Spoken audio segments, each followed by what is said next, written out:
Good morning, good afternoon, good evening, wherever you are in this crazy conspiracy-ridden rock. My name is Jade. This is How to App on iOS. I hope you're all feeling good today. Yeah, because we're going to have a deep dive into Auria Pro. Happy days. One of my favorite apps. Yeah.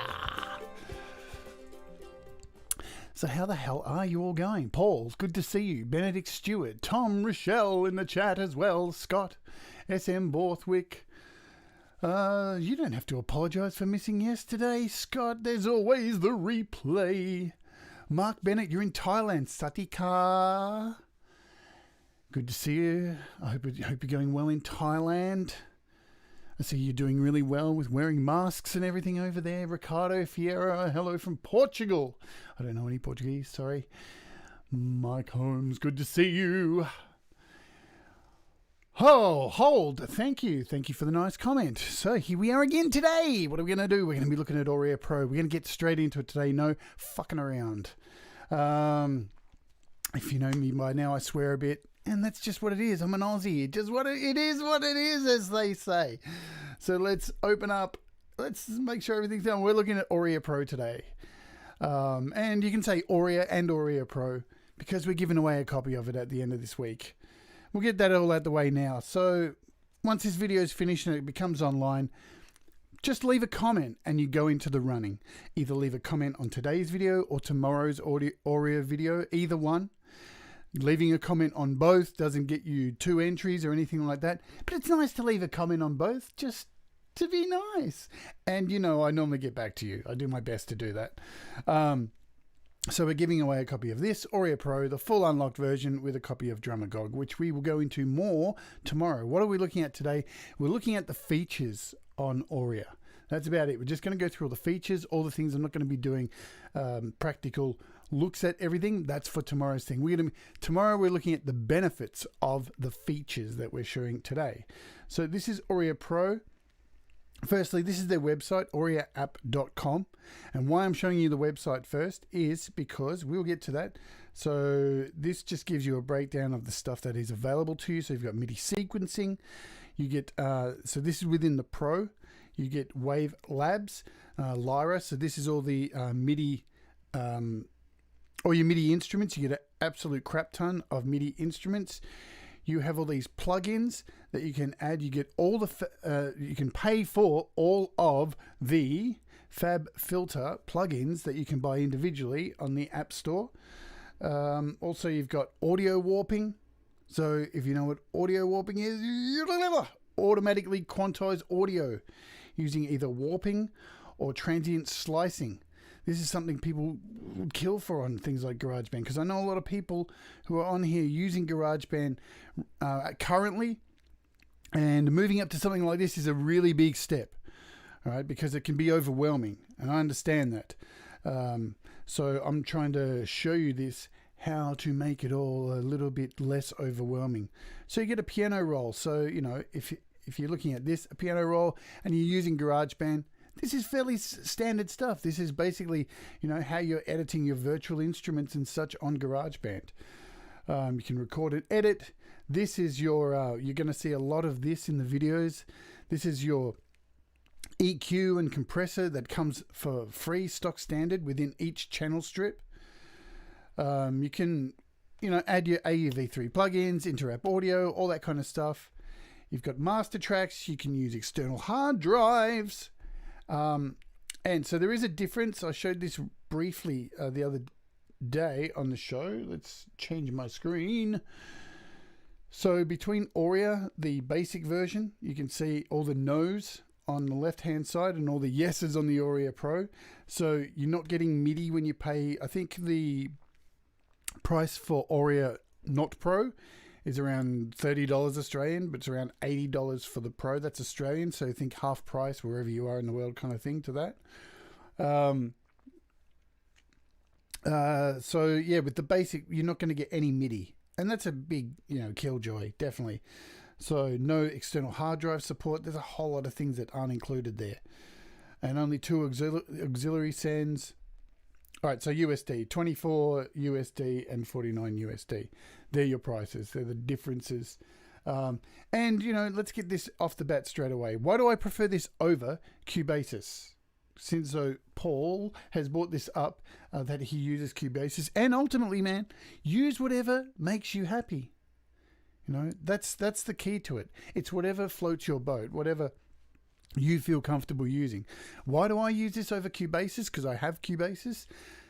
This just reminds me of an old school Pro Tools. And I'm used to Pro Tools. I'm just used to the layout and having a desk the way it's set out.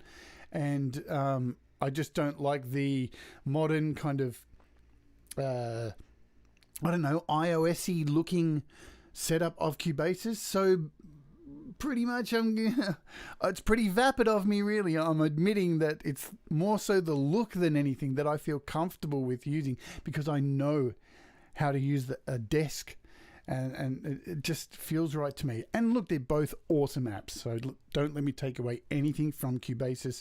I will be doing a show on them in the future, on Cubasis. The other reason I'm showing you the website here, and this is a really big bonus, if you've ever used GarageBand and know if you've got a problem with it, you can't really go anywhere to get some help. Apple's help is shit. So within the website here, if you click on support, there is an Auria forum. I've prepared this one earlier. So this is the Auria forum, and it's the two guys who developed this, Corey and Rim. They are constantly in here. As you can see, the latest posts, look at that. So that, and then the last day, like there's posts here, and these are the four main areas. So they're always answering questions, and these are the guys who develop it, who change everything. So you're getting hands-on with these guys every day. Whenever you've got a question or anything wrong, or submit bug reports, you can get straight here. And the bug reports that you submit, they normally get sorted in the next update. That's really cool. That's getting value for money, in my opinion. So let's get the hell out of there and let's open up Auria. So I'm going to open up and be a bit self-indulgent like usual, and I'm going to play one of the tracks from my album you may not have heard that's coming out. Okay, so it's only a really short song too. This is called Adult Sitter Needed, just to give you a bit of musical fun. Ignore the levels because this hasn't been mixed properly, and the guitar tracks on this are only scratch tracks. But here we go. Have a listen. Have a relax to some music.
You can't pull the wool over Mike Holmes, can you? Huh?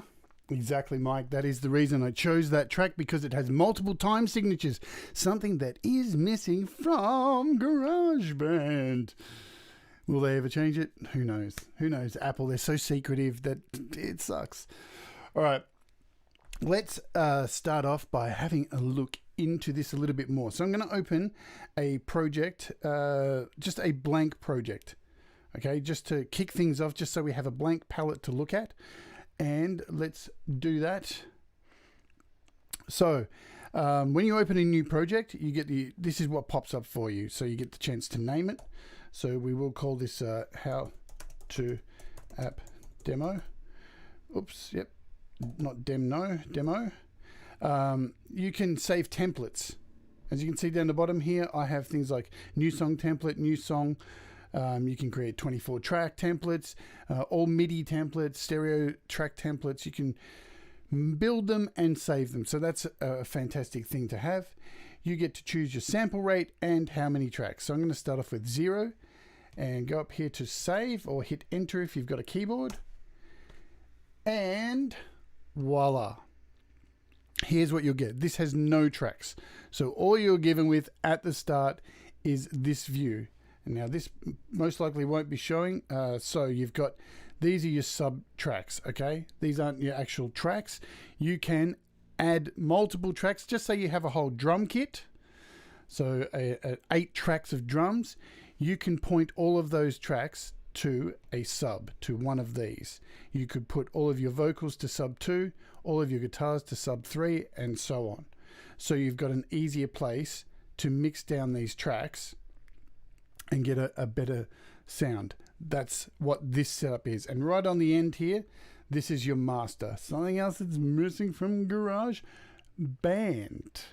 Okay, so now that we have this in here, let's go and have a look at the 3 views that you see on this on Auria. So this is your first section here. Now up in the top left hand corner, this little bit here, that brings you back to your tracks. The one in the middle, just by the little image of a waveform, this would show you your tracks and the waveforms. And then the final button next to that is your Midi keyboard. So you've got a virtual Midi keyboard that you can use. And if you click just over here, you also have the option of drum pads. Okay. So that's pretty cool as well. So if you're using drums, you don't have to rely on these piano keys. So those are your 3 main sections that you're going to be swapping between. So let's scoot over here to the menu, because this is where a lot of stuff is. As you can see at the top, new project, that's where I basically started this project.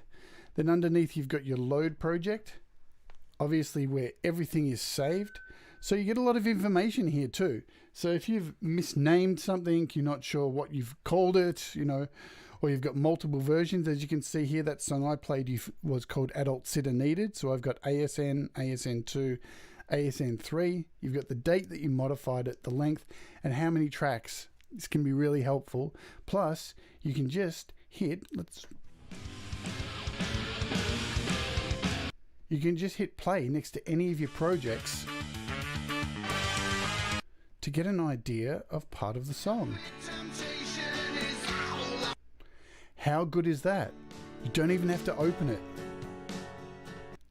So this is this is all the local stuff that is saved on your iPad.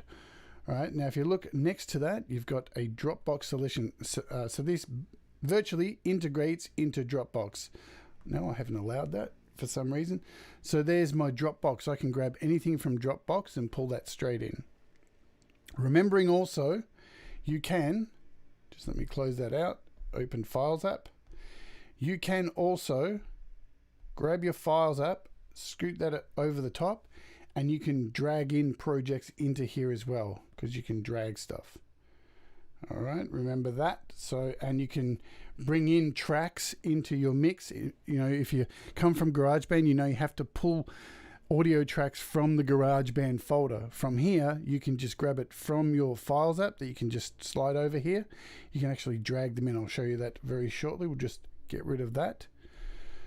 So back to the menu, you've got a load recent, which is really handy.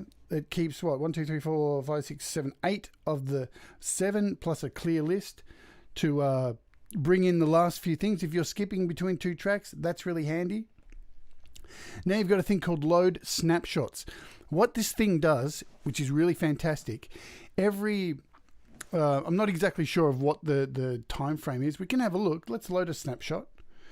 I don't think I've got any available here right now. So what it does, it automatically saves your project at intervals. So if it crashes on you, you reboot the app and it'll give you an option straight away saying, Auria Pro has crashed. Would you like to start again with a new project or reload from a snapshot?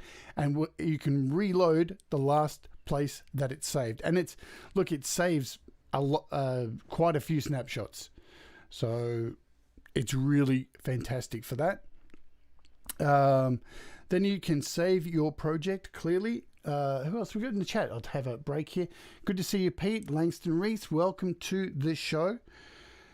So you can save your project as a template, right? So that's really cool. So whatever, if you've set all your drums and bass and horns and all that, and you really like the setup of your track, you can actually save the project, the tracks as a template. So without the actual music, so you can save a copy of your project.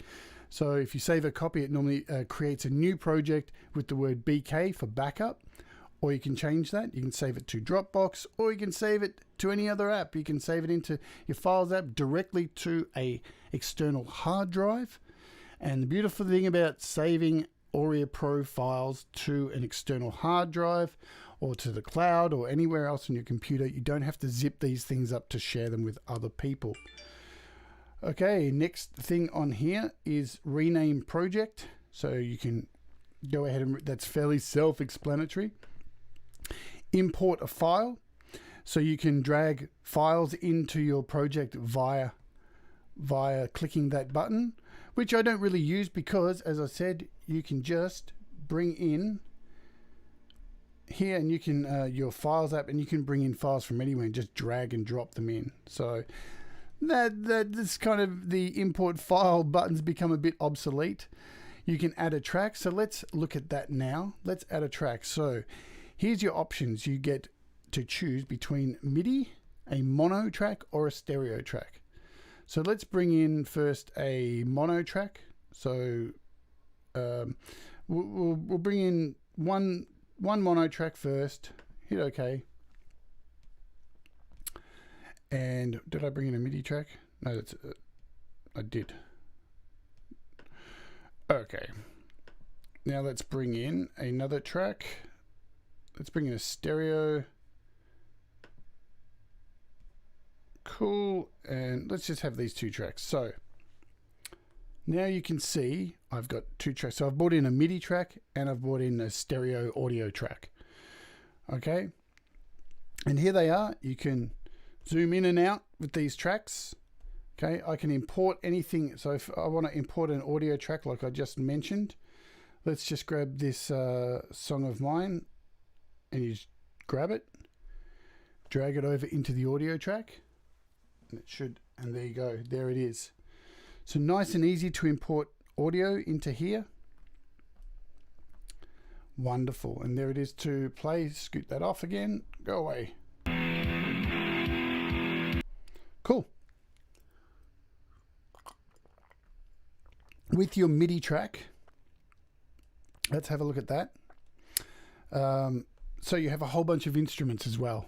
And, you know, like GarageBand or any other DAW, you can see here I've got a whole bunch of, so drums, rock kits, lo-fi kits, there's choirs, brass, woodwind, flutes, strings, bass, pianos, organs, guitars, all that kind of stuff, percussion.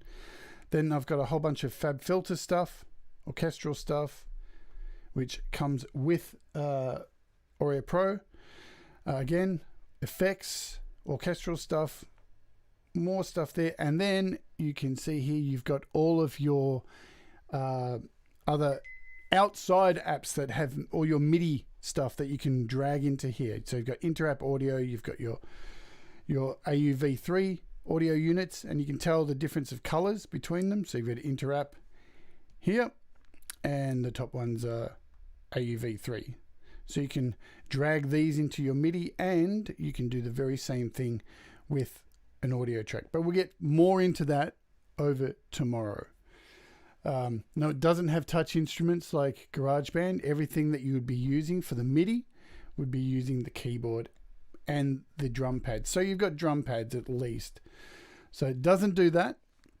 But as I've shown in other videos, what I still do, like with drums, is create drums in GarageBand and then mix down each individual drum track and then import them as individual snare, kick into here. So you can make your guitar tracks using GarageBand, using the virtual guitar, using the virtual bass or violins, and then you can export them into here. So, and the reason I do that, I just think I get a much better sound quality using this app. So we've created a couple of tracks. As I said yesterday, I'll be going further into using these features. So obviously you've got a Mixdown option here, and let's show you what you get when you click that. So you get to name your track. You can choose the entire song or to choose a selection of the song. You've got a whole bunch of different formats to save it as. And you see down here you've got stems. So you can save all the tracks as stems. Pretty good. You can choose the bit rate up to 32 bits. You've got your stereo mono selections. You can import it. So if you save it, you can choose to import the track that you're saving back into this track that you're working on. So if you've got an open track and you've made 3 parts that you want to mix together, you want to mix them down, you can import them directly into here by selecting yes. And at the same time, you could send it to audio share as well. So you've got all these options to export it to as well. Video, export video. So you do have an option with Auria Pro to add video into your project and sync it up with your music. Really fantastic for making video clips. We'll go into that a little bit deeper tomorrow. So there are your options for mixing down tracks. You can export your MIDI files. So if you've got, 20 tracks of MIDI, you can export it as a MIDI file and then open it up in GarageBand. Open it up in any other DAW like Cubasis that accepts MIDI files or anything else that accepts MIDI files. So you've got an export. You can import MIDI into here as well, which I can show you very soon. You can export AAF files. Handy for using in other projects on a laptop or other DAWs. Really amazing stuff. So, this isn't just the projects that you create isn't just limited to only using on Auria Pro. You can open this stuff in Logic, a whole other selection of DAWs on your computer. Load video. We don't really need to do that. You can reset all your mixer settings. You can clear all your groups, clear all your automation. Remember, you've got automation. You've got a whole lot of stuff built into this that I won't be able to get into all of today. What are we up to? 26 minutes. Okay, so you've got your MIDI input and output matrix. Let's just go here. Where are we? So setting up your subs for your MIDI tracks. So there's a lot of depth for your MIDI here. Again, not going too deeply into that, just going through all the features. Then you have your settings. Now, just while we're here on the settings, the first thing that pops up is the buffer size. And I want to talk about that briefly because we all have different iPads for using this. And let me just grab my camera here and show you something. I'm doing this on the fly. I didn't plan to do this. Okay, so here's my camera. So as you can see, this is my setup here, and look at that. I've got my cup of tea, baby. Oh yeah. All right, so this is my setup. So I'm streaming on my laptop. This is the iPad that I'm using, and here is my iPad mini and my TV, which is in front of me, which I can see everything on for this show. So this is where I play my theme music each morning. That's all this app does at the moment. But this is only an iPad mini 2. So just to give you an idea, I'm running Auria Pro on this. Okay, so, and it runs perfectly fine on my iPad 2017. What you will come across, now let's get off this camera. What you will come across with older iPads, because they don't have as much RAM as a iPad Pro, is that you'll get skipping. If you've got a lot of tracks when you're using Auria Pro, say you've got a lot of tracks in there and you've put a lot of effects on there and you're playing back and recording, you will get skipping and glitches. If you're, say, using an iPad 2017 model, it was happening to me.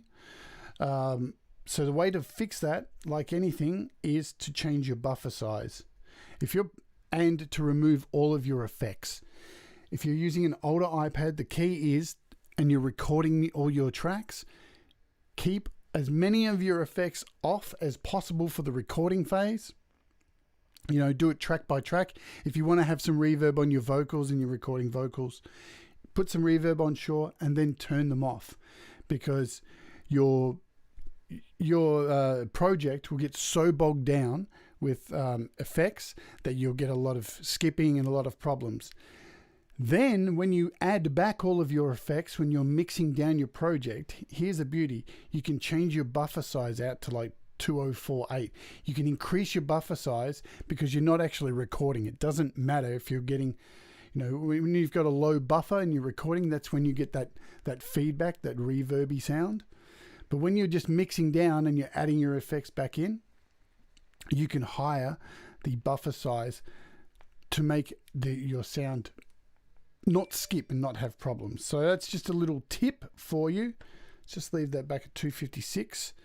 So you've got a whole bunch of settings in here, even things like retina support. You can change the iPad screen optimization, so you can shrink down the screen so it fits better within your iPad, if it's an iPad Pro or a plain iPad.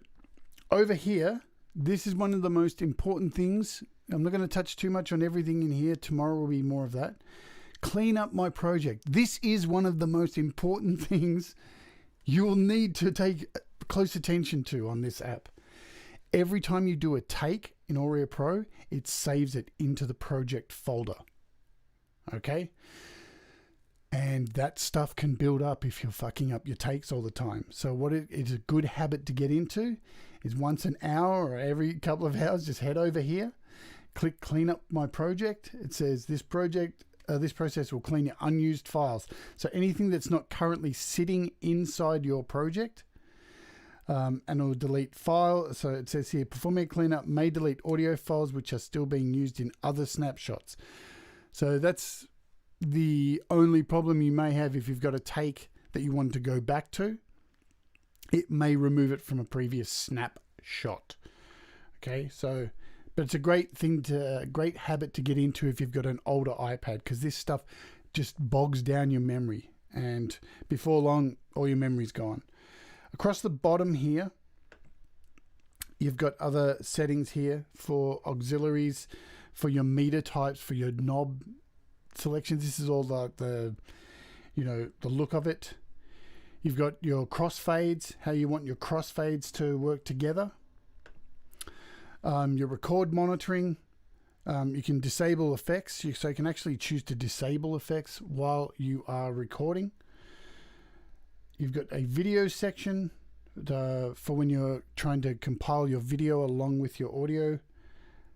And you've got your MIDI set up here to control what's going between your audio interface and your MIDI interfaces and such.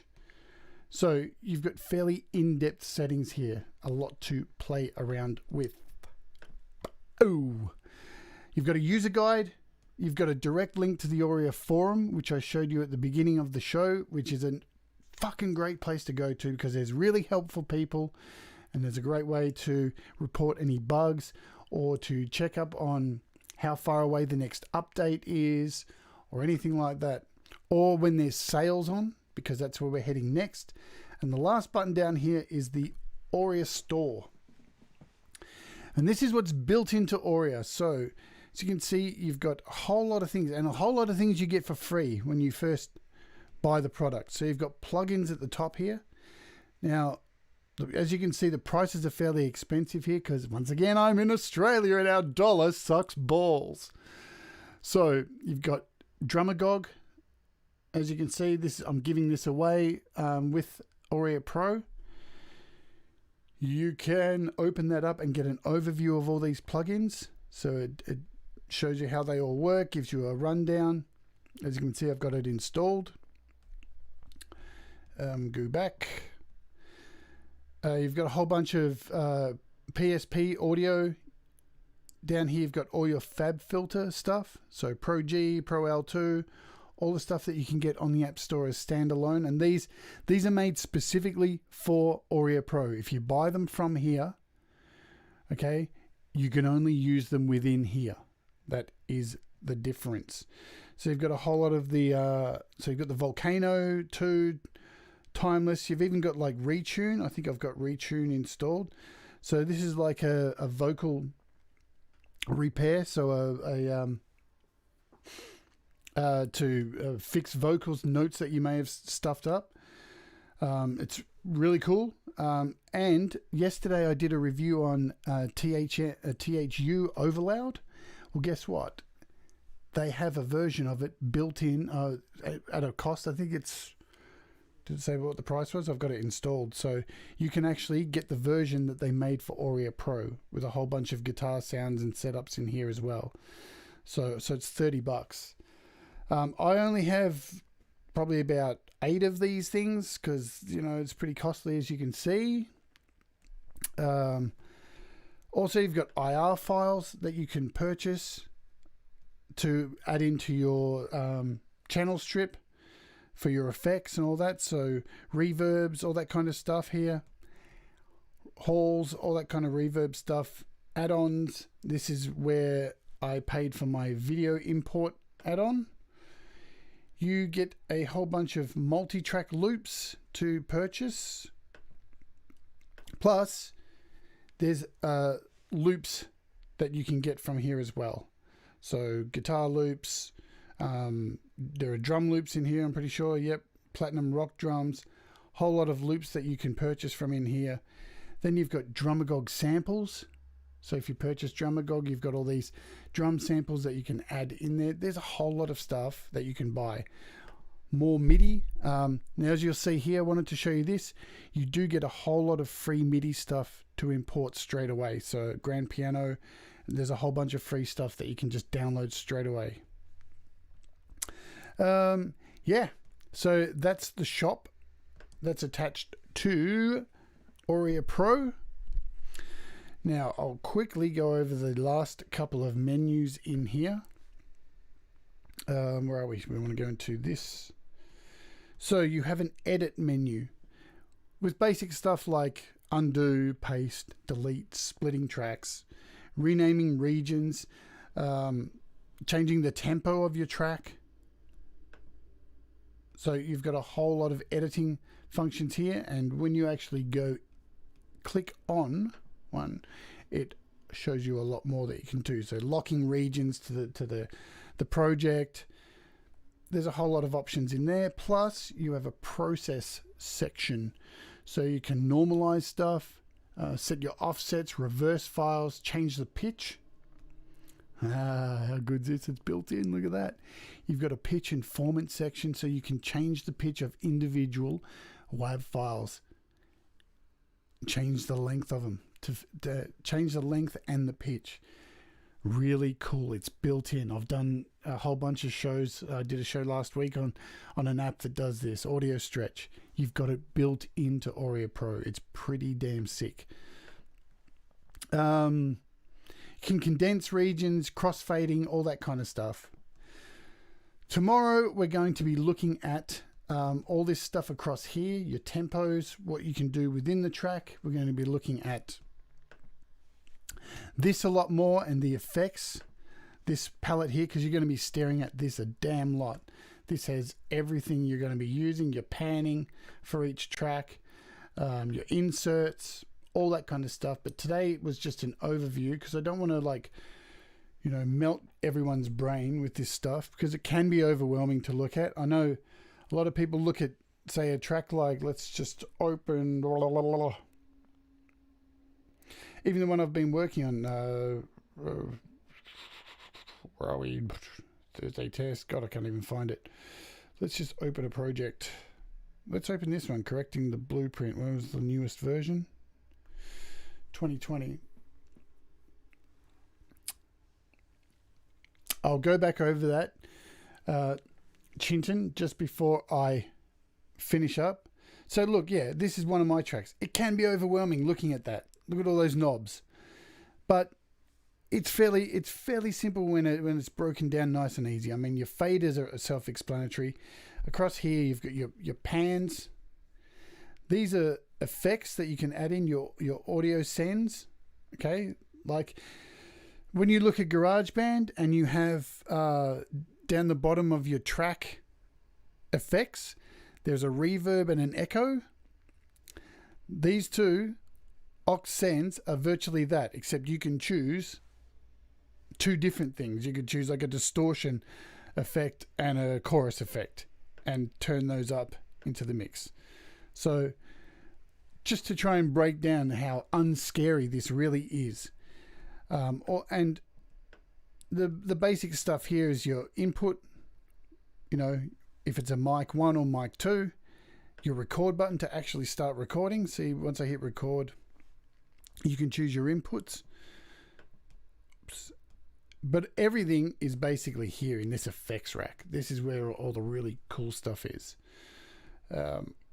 Now, I've posted a link in the description of this video to answer your question, Chinton. So, and that will take you to this page, which I had up at the start of the show, which tells you pretty much all the stuff I've just briefly gone over today. And it has this comparison chart, which tells you what you don't get and what you do get between the two. Now, if you actually wanted to just, you know, trial part the basic one, you can pay the small amount and you can upgrade that at a later stage. You'll notice, speaking of which, if I do a search for Auria in the App Store, I did exactly that. So if you have a look, here's Auria Pro, $79.99. I haven't paid for it, but I paid for the basic one, and then I added on later on because I wanted to get a feel for it first, just in case it was dog shit, and it turned out it wasn't dog shit. Thank the Lord for that. And yeah, so there is a user guide as well. It takes you to their website and it gives you a PDF for their documentation. So where are we? This is the latest one. And, you know, like anything, when you get documentation like that, like I always do, I normally save this as a PDF to a folder, so I've got it on hand anytime. And look at that, you've got your whole table of contents. It's very in-depth too. The instructions are really good. Lots of in-depth stuff there. It even goes into, if I'm, look, there's a, yeah. It even goes into all the in-app purchases, automation, file management. So the help menu is fantastic. There's a lot of great stuff backing up. I mean, it's all been updated recently as well. This is a new version too, which I don't have. So it's included all the Files app management for using Apple's Files app. All the effects. It runs through all of the plugins that you can buy as well. It's fantastic. I should leave that up and save that for later on. And just touching on this before we go. So here's where you go to upgrade. As you can see, I don't need to. So down the bottom here is if you buy the non-pro version, you can upgrade from there. Let's turn that off. Was there anything else I was going to go through today before I... let's have a look. I think that's all of it for today. Tomorrow we'll be looking at all these tracks and such. Whoops.